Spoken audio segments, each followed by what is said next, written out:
Thank you all for joining this session. It's very exciting to see all these faces. I see some friends too. It's very exciting too. I want to welcome you all to this workshop. We'll explore the TaNaKh. It's very didactic, so there is that. But this workshop is going to explore the TaNaKh as literature work, rather with a trans lens for the gender nonconforming and God's ever-shifting fluidity of gender, and we'll identify gender-transforming places in the text where we may read our story woven into the fabric of biblical storytelling. My name is Martin Rawlings-Fein. I have a master's in Jewish studies from the Graduate Theological Union in Berkeley, and I'm one of the ones who did a concurrent sexuality and gender coursework. And some disclosures. So I'm a bisexual trans man. You'll hear a lot about that bisexual theory in this probably. If you believe the Bible was written by God, this lecture will not present that view, just a warning, just to let you know. And instead of this lecture will present a reading with an eye for the trans or the non-binary in a way. And I'm a childhood stroke survivor, so if I sway a bit, or something feels kind of like off with something I said, or I mispronounce a word, everything kind of falls under that. When I was 10, I had a stroke, and I'm mostly fully recovered, except I have a limp and a crooked smile, and I sway. We will be reading the TaNaKh in translation for those who do not possess Hebrew skills. So don't worry, the JPS 1985 translation is usually one I've used. And I have no financial disclosures. I'm not getting paid for this. I don't work at Shar Zahav, but they are sponsoring. Let's take a look here. So some background, many of you probably already know this, but some of you might not. The TaNaKh, what is it? And when was it written? And what does it have to do with being trans or any other identity? That's just kind of covering these bases here. So the Jewish Bible is the TaNaKh. It's an acronym for the first Hebrew letter of each of the Masoretic texts in a traditional subdivisions. That's Torah, the teaching, also known as the 5 books of Moses, the Nevi'im, the prophets, and the Ketuvim, the writings. So hence TaNaKh. Later on, we have things like Midrash and biblical exegesis by ancient Judaic authorities, 2nd century forward, and storytelling to fill in those gaps. There are details, but sometimes the text can be really frugal with the details that we want or we need. So when was it written? So really the compiling of the TaNaKh begins circa 727, 698 BCE. We see we'll see some figures on the next page. And when the Babylonians destroyed the first temple in 586, and then we all come back and the TaNaKh is fixed by the Hasmonean dynasty. Now the Hasmoneans are the monarchy of classical antiquity. The dynasty was established after the Maccabean revolt, after we defeated the Seleucid army. So that's 140 BCE or before the Common Era, and 40 CE, the Common Era. You'll find that. I mean, can you imagine? It's just a collection of scrolls until 140 to 40 CE. How do we know when? Well, we have astrakas from Arad and other places, sort of interesting states of preservation, including stains, erased characters, blurred texts. They're all evident, but it's actually really cool that we have these. And this is actually from the TaNaKh continues to be a living document. And I think that, think of it like an ancient Google Doc being revised and rewritten by many hands. These pottery shards are sort of evident of that. And then I want to acknowledge that we have clobber texts in the TaNaKh. These are people pick apart Levitical and Deuteronomic laws. You can pick them apart for thousands of years, and yet we still have clobber texts, and they're everywhere. And this is one of them. There's no real mention of traditional cross-gender behavior in the Bible, only women wearing men's garments and vice versa. And that's Deuteronomy 22, 2:5. That's, a woman must not put on man's apparel, nor shall a man wear a woman's clothing, for whoever does these things is abhorrent to the Lord your God. Now that is really, really harsh. And but none of this has to do with the reality on the ground that people are writing about. And this brings us actually to the transgender cantata. It's a little bit of Talmud, but it's great. And I think if you haven't seen it yet, we will have this lovely musical drosh. I wanted to stick to TaNaKh, but I really wanted to share this. This is the transgender cantata. It was written by Rabbi Reuben Zellman and Cantor Sharon Bernstein. Rabbi Reuben is one of the first wave of trans rabbis, and Cantor Sharon created this musical drosh for the Trans Celebration Shabbat in 2015 at my home synagogue of Shar Zahav. It's about 6 minutes. We'll enjoy this, and then we'll go back into discussing.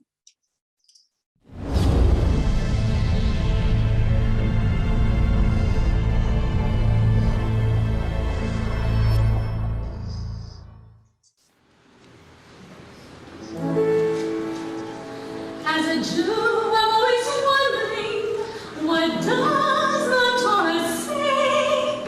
It can be a complex question if you're transgender or non-gay. There are verses that concern me as a pious Jewish queer. So I looked into the Talmud, which would surely make it clear. So I looked into the Talmud, which would surely make it clear. So I looked into the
Behold, it says this is an abomination, and there's no abomination here. No abomination here, but I thought it was wrong to be queer. There is no abomination here.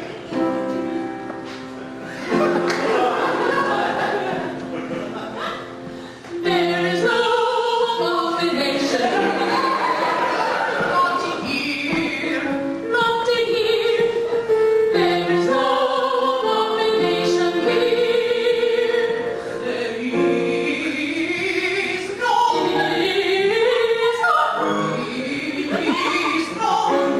Please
Now, I like that they brought in the Talmud, they explained the page, and if anybody's already seen that, I'm terribly sorry for sharing it again, but this is a way that we engage the text as trans people. And they went to the Talmud, we go back to the text itself. The first text we're going to delve into is Genesis 1:27.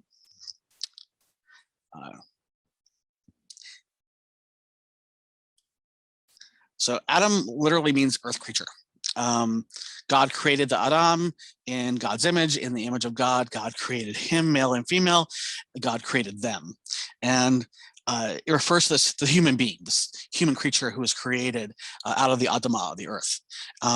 You may notice that both the singular and plural grammatical forms are used in Genesis 1:27. So it's very interesting how they place this. And there are at least two distinctly different creation accounts in one place. So was the first human a single or a multiple gender being? We were all created by Elohim, like in the song we heard earlier, in the divine image. Does that mean that God is multi-gender? In Genesis chapter 2, it offers a totally different story about the helper creating the first earth creature out of another, and the second earth creature out of the first. The discrepancies between both the creation narratives and the story in chapter 1 give rise to many rabbinic discussions on that. Hebrew has two grammatical genders, although we're trying to get non-binary gender sort of wedged into Hebrew. I think that these limits in the grammatical Hebrew are why we see so many of these he pronouns, because those pronouns come straight from the text itself. So this is really an interesting way of looking at it. We have this place right in Genesis where we can insert ourselves and say, see, here is a place where we can see ourselves mirrored in the text. There's also trans and intersex representation in the Bible, mostly about either manual castration and such, but Genesis 1:27 is not the only place where we find the reference to trans or intersex persons specifically, but which also reveal the author's understanding of gender in that moment, in that precise time. Discussions about gender queer or non-binary or trans or intersex issues have been ongoing for thousands of years, and they're all over the map. God does not make mistakes, right? So by extension, we were all created exactly as God intended. And by being, so I just want to make sure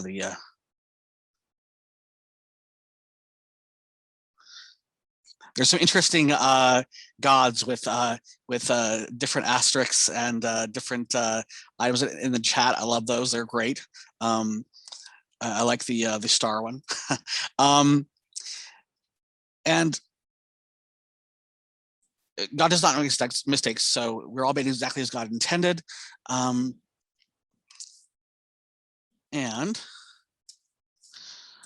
we have Leviticus 21:16-23, or actually 21:20, where they discuss who can become a priest, people with hunchbacks, people who are dwarfs, who have a growth on your eye, it's very specific, or a boil scar, or scurvy, or crushed testes. And I think that's what it comes down to, is the idea that in Leviticus 21 and 22 and 25, and Deuteronomy 25, you have these ideals, Leviticus, there are ideals about how someone should be intact completely. Deuteronomy 22:5, the one we talked about earlier, that's the clobber text, and clobber texts do exactly what they're supposed to do. They hit you over the head, and it's like saying, this is an abomination, but in later discussions in how they fit into the text that they're in that place, it becomes more about idolatry than actually the people's behavior. And then we have Deuteronomy 23:2. Again, it's another one against making a eunuch. And then Isaiah 56, 3 to 5, there actually is some interesting stuff where it changes a bit. In Isaiah, they go on to say, Isaiah 56, 3 to 5, let not the foreigner say who has attached himself to the Lord will keep me apart from his people. And let not the eunuch say, I'm a withered tree. For thus said the Lord, as for the eunuchs who keep my Sabbaths, who have chosen what I desire and hold fast to my covenant, I will give them in my house and within my walls a monument and a name better than sons and daughters. I will give them an everlasting name which shall not perish. And this is an idea that, so we've changed from this sort of demeaning language to being, oh, they're now we're allowed. And so there are lots of ways that we can read ourselves into it. There's also one from Jeremiah 31:22, how long you waver, O rebellious daughter, for the Lord created something new on earth, a woman courts a man. And it's the play on gender that really is the place where we look for these trans representations of the Bible. So we want to get beyond the binary, right? We want to get to this point where we're not just talking about trans issues. We're talking about more on the scale of, is God multigendered and all of that. So God is female. So we have the God as female in the text. We have the Shekinah, and the Shekinah, the divine presence, refers most often to in rabbinic literature to the numerous immanence of God. And so this indwelling, the indwelling presence of God, particularly in this worldly context where God is, I want to get away from the he language. So where God is dwelling amongst the people, and that is a feminine word. So people still refer to God with he language when it is a feminine word. So it's sort of like an ingrained thing. People really want to make God a gender.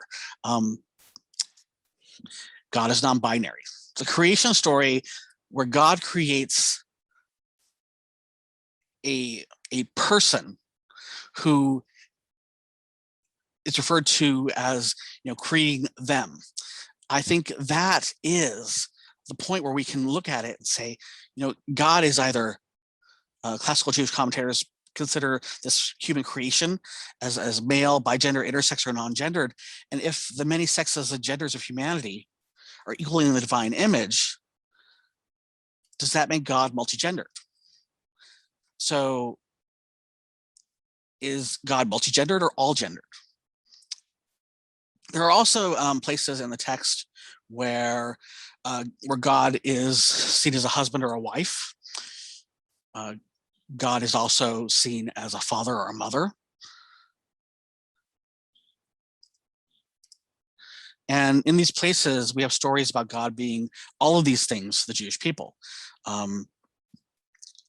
Isaiah 54:5, for your maker is your husband.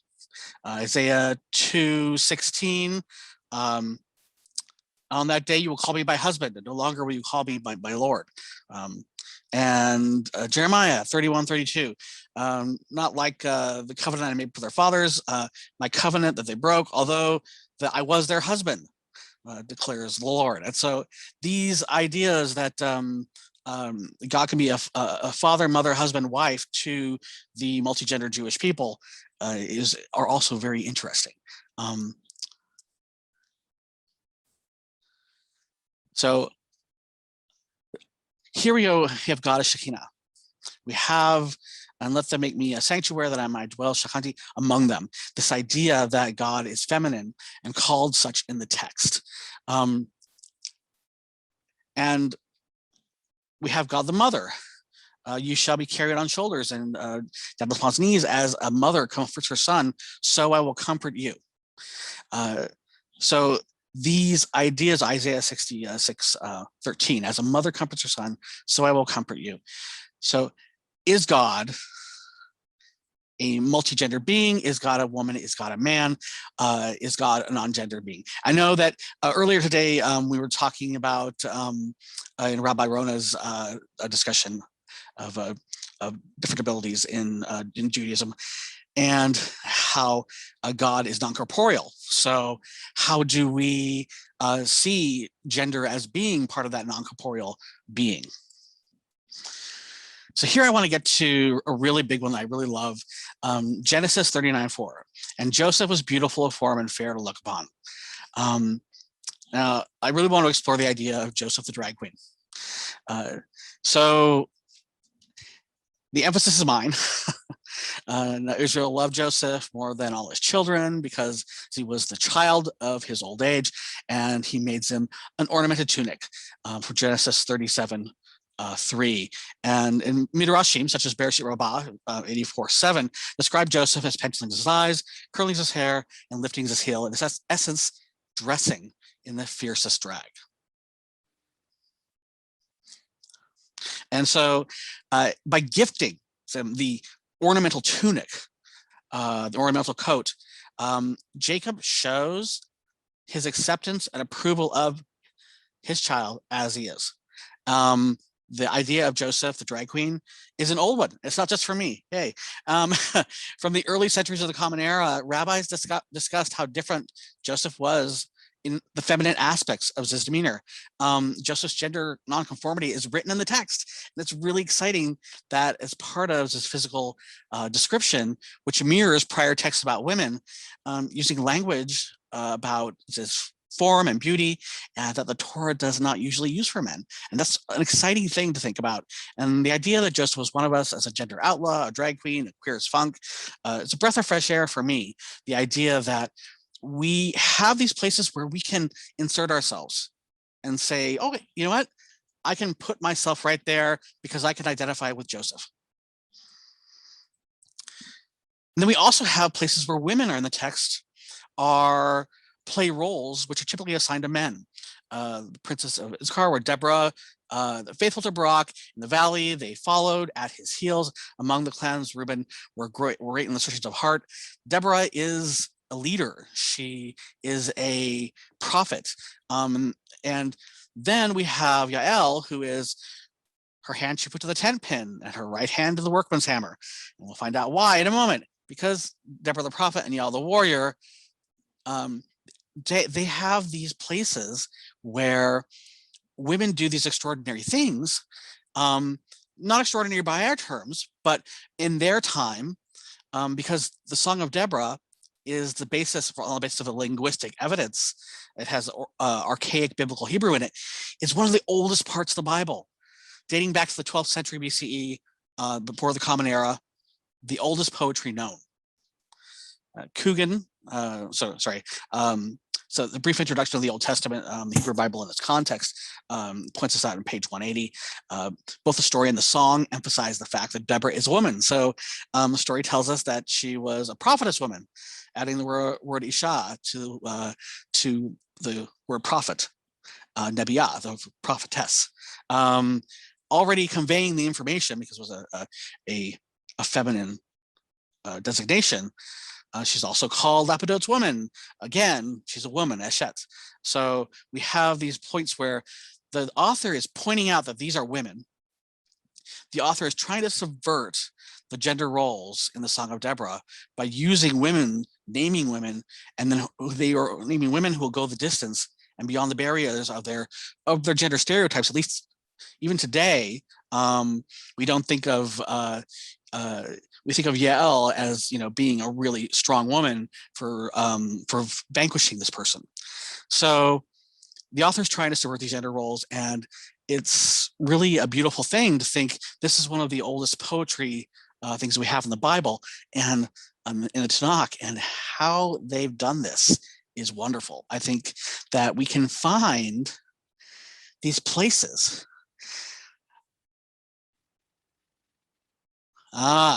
So there's a great thing in the chat right now about from Olivia Tucker, saying that in college they did a whole paper on them because they were worried that they were only highlighted as women to mock Sisera from being beaten by a woman. See, I think that this is interesting that they are actually called out as women because the author is trying to say something about these women having strength.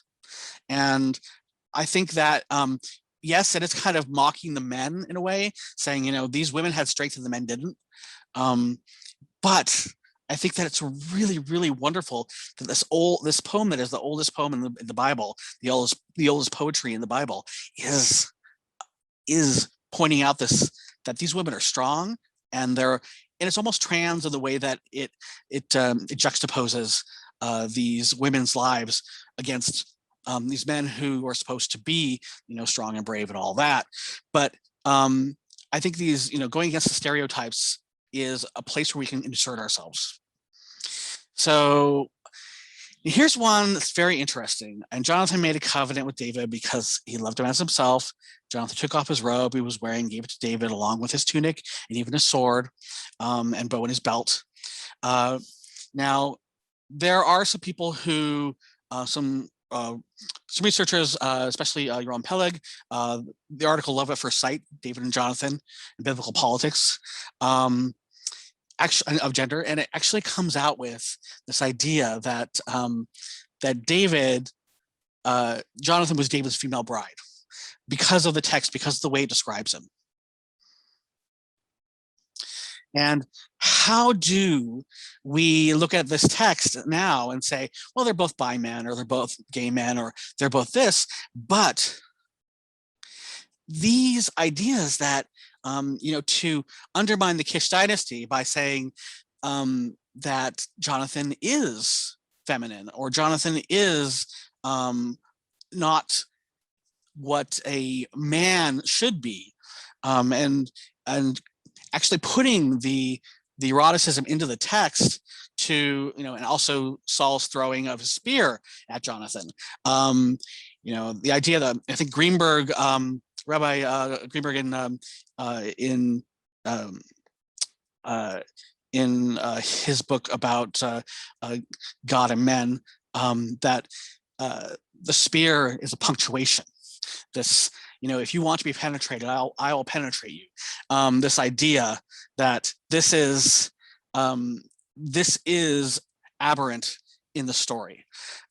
So I wonder how we can look at this and say, somebody pointed this out, so you know, but I want to wrestling with God's man. Thank you, Simcha. This idea that a man can change gender in the text and become a woman or a bride, to abdicate a throne. It's possibly political motivation, but also I think that people are writing these parts of this in sort of like a place where they want to point out the non-binary nature. They want to point out the bisexual nature of things. This little bisexual theory from mine. And if he is David Female's bride, then how do we find out where other parts of the text actually do this? I mean, with Joseph and the text where they were describing him as beautiful and fair to look at, that is also kind of a gender transition in the text. And I would like to point that out. And towards a trans reading of the Bible, there are stories in the text where descriptive wording does not conform to the gender of the person described. These stories open a door into the non-binary space, and reading ourselves into the text, transmasculine, transfeminine, and non-binary. The feminine and masculine God.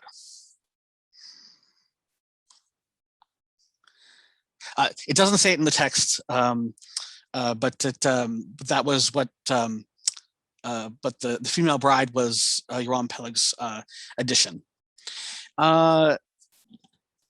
The feminine and masculine God in the text, characters' relationships to the masculine, feminine, and non-binary aspects of God when their mother, the father, the son, the husband, and Jonathan's abdication and gender transition are really exciting parts of it. Now, I was going to ask our tech person, Ruth, to actually move on to breakout rooms. I'd like to have you kind of have discussions around this.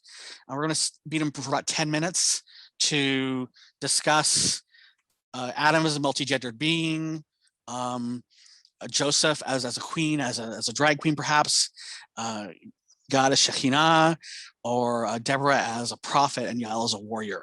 These ideas that we have from the text.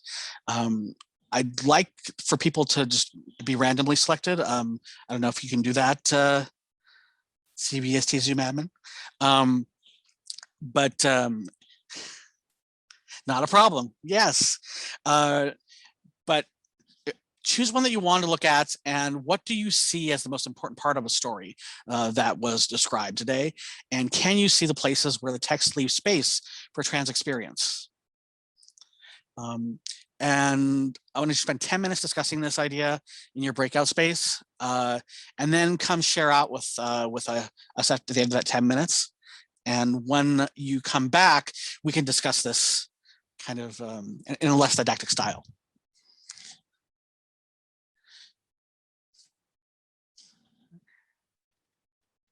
There's some great chat stuff going on. Mike Williams has a great article on male beauty in relation to Joseph, David, and Absalom.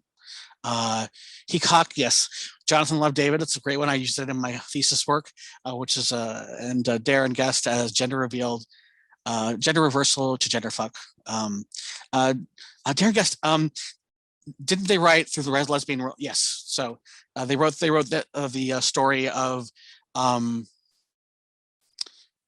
they wrote a story about gender, a reversal of gender in the David and Bathsheba story, I believe. So those are all great resources. Thank you so much, Sage. Okay, we're back, and I'm unmuted now. Okay, so how did you feel about that session? I know some of you didn't quite get to the questions because it was so overwhelming and there was so much to talk about, and it just seemed like there were some great discussions that came out of it that I sort of flitted in each room to try to find out what you all were talking about. But what would you like to do? You can talk about anything. Do you want to bring up something from your session, or do you want to bring up something brand new?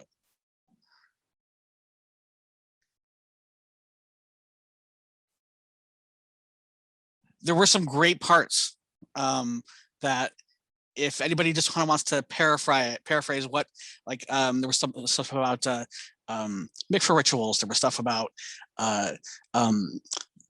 looking at Jonathan as a gender transition in the text. Does anybody want to talk about it?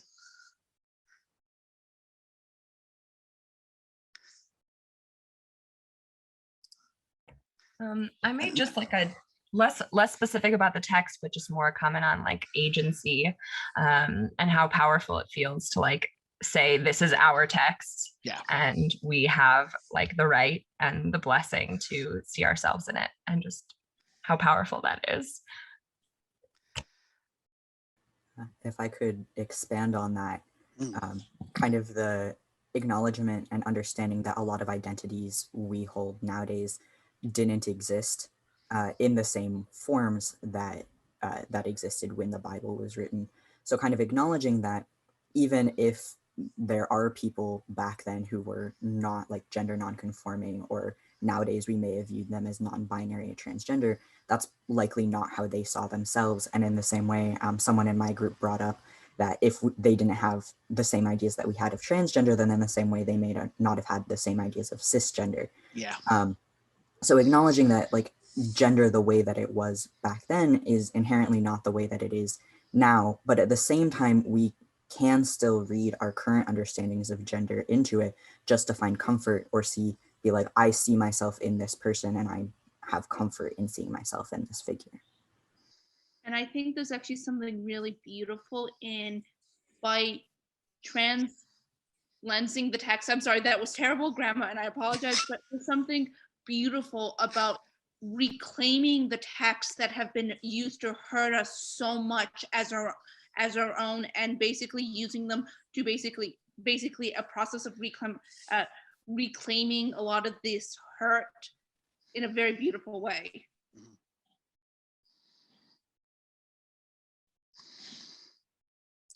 So the room is going to close in a minute, and we have a kitty cat that people are being big fans of right now, and I wanted to just you can email me at mrawlings-fein at ses.gtu.edu. Oh, that's M Rawlings-Fein. I just changed it to Rawlings. But you can definitely be in contact. We can chat. I'll be seeing you later today at 3 for my navigating workshop. So have a wonderful afternoon. And that's my website right there. Thank you so much for putting that in there. And I hope you have a wonderful day today. And enjoy Trans Visibility Day.